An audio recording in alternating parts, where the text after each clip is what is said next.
Hi, I'm Weston. I love talking about the Rangers, and I'm here to talk about Game 76 of the regular season, where the Rangers lose 3-2 in overtime to the Buffalo Sabres in the NHL debut of the Sabres' bright, shiny new goaltender, Levi'd.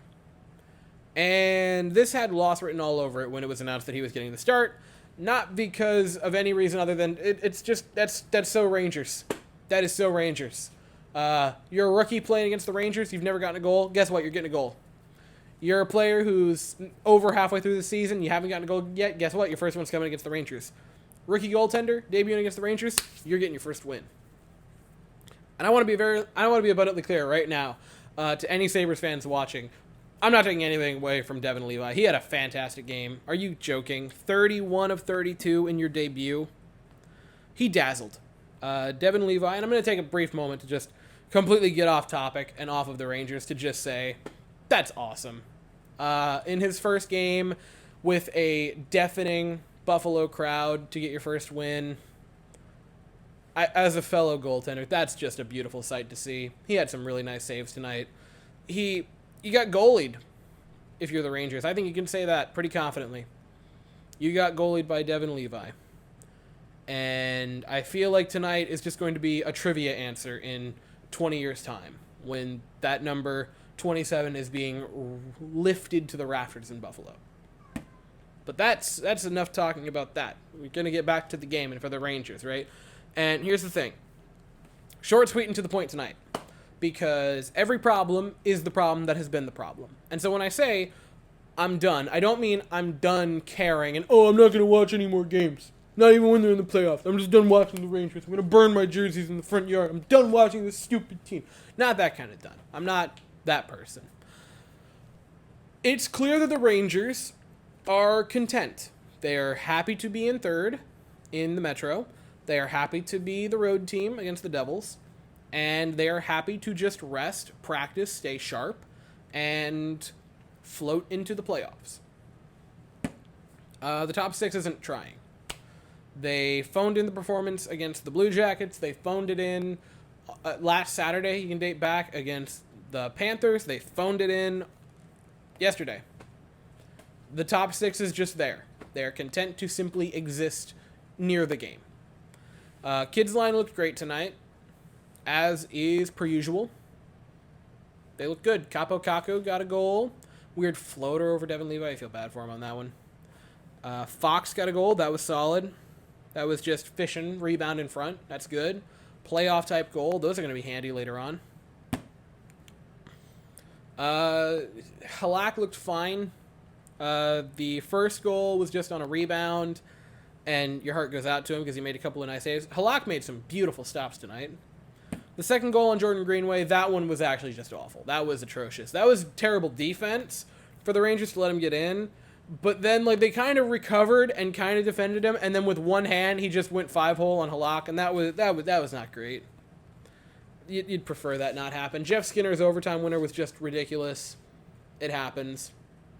Jeff Skinner got robbed earlier in this, or didn't get robbed, just whiffed on one right in front. So it's cool for him to have gotten his goal. The Rangers are checked out. And I think the only way that I can finish the season off, heading into the playoffs without losing my mind, is if I just also kind of mentally check out for the games. It's week 17, Brady's on the bench. That's what it is. I'm sorry, but you're at that point. The Rangers are content to roll into the playoffs. Gallant, at one point, I can't remember if it was today or yesterday, said that he's happy with the top six where it is. He likes the lines that he entered the game with, which was Panarin, Zibanejad, and Tarasenko, and Kane, Trocheck, and Kreider. He liked those. He might move it around a little bit for the rest of the season, but those are his lines that he prefers. He's basically said, I know the lines I'm going into game one with, and I'm just going to play around with it for the rest of the season and see if anything happens and if there's any more chemistry to build. I think that's him saying, we're done. We've made it. We're good. We're happy. And I can't blame them. You look at the team. Look at the top six. You have 6 vets of the league. You have Kane, who is a very highly decorated veteran, not just of the regular season, but of the playoffs. He knows his stuff. Tarasenko fits into that category. Kreider is a vet. Mika's a vet. Panarin's a veteran. and Trocheck is there. That's an incredibly skilled top six. And I think they've all gotten to the point. They've all been to the playoffs quite a few times. This is not their first rodeo. They just want to be there healthy and tuned up. And so if that means they consider the last 8 games as practice, that's what it means. Kane's talked about a lot, making sure you're healthy for the playoffs. I think he probably went around them. Like, here's the thing. It's Patrick Kane. That's a first ballot Hall of Famer. That's a guy that's won 3 Stanley Cups. He could have walked in the locker room and said, hey, guys, I usually like to take the last 8 games off of the regular season, make sure I'm healthy. And everyone said, yeah, we should probably do that. I think he knows. I think he knows how to win a Stanley Cup. He's won 3 of them after all, including breaking a massive cup drought for ye old Blackhawks, which the Rangers kind of would like to do themselves, breaking a cup drought since 1994. And if you're going to listen to the advice of someone, Patrick Kane's probably a good person to listen to that advice from. So I'm going to chalk it up to that. And just take a breath and roll through the last few games. And when the playoffs start, they start. If you get to the playoffs and in the first game it's the same thing, then we'll have a problem. But I'm just not going to yell and scream and get animated for the last few games. I say that, and then there's 100% going to be a game where you take like a 4-0 lead and then blow it. Probably against the Lightning, if we're being honest. And then I'll have a yelling, screaming video. But other than that, if it's just this same type of loss of bad in the first, get slightly better in the second, you look like the better team in the third, but you don't get the full win, or you get a point or what have you, it's practice. It's practice. Got an off day tomorrow in Washington on Sunday. 1 o'clock start time, quite early on Sunday.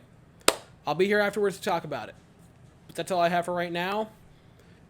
Thank you all so very much for watching. If you liked the video, please consider to like and subscribe.